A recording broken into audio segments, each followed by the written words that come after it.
বলছে তারা একমত, কিন্তু বিএনপি একমত না। আমরা তো আপনাদের সামনে সমস্ত অথেন্টিক ডকুমেন্টস দিয়ে তুলে ধরলাম।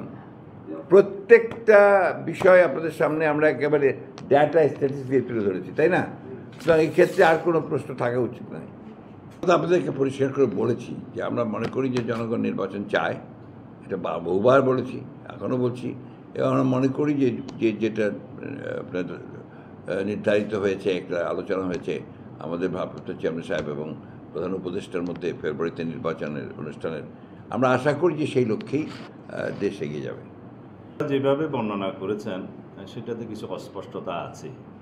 আমরা পরিষ্কার বলেছি দেশে যাতে পুনর্বার কোনো স্বৈরাচারের উৎপত্তি না হয়, উৎপাদন না হয়, ফ্যাসিজমের কোনো উৎপাদনের ব্যবস্থা না থাকে, সেই জন্য পৃথিবীর কোনো দেশে প্রধানমন্ত্রীর মেয়াদ নির্ধারিত থাকার কোনো নজির নাই।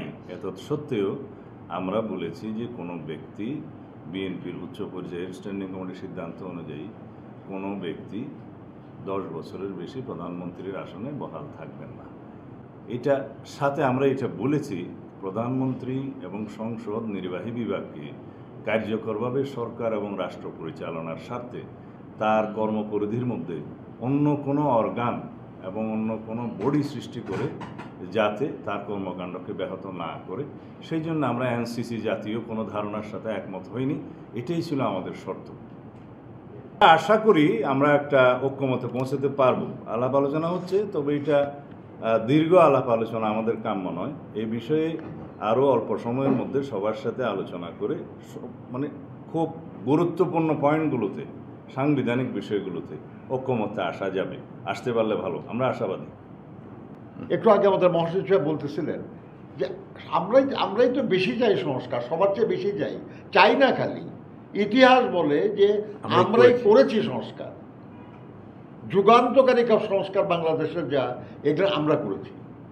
এবং অনেকেই যখন সংস্কারের দন্তাস্ব উচ্চারণ করে নাই, তখন আমরা পূর্ণাঙ্গ সংস্কার প্রস্তাব দিয়েছি। সেই বিএনপিকে অভিযুক্ত করে এই ব্যাপারে একটা খুবই অন্যায়, এটা মানে রাজনৈতিক উদ্দেশ্যটা ভালো না এতে। কিন্তু আমরা তো রাজনীতি করি, আমরা সমালোচনার মুখোমুখি হতে রাজি আছি।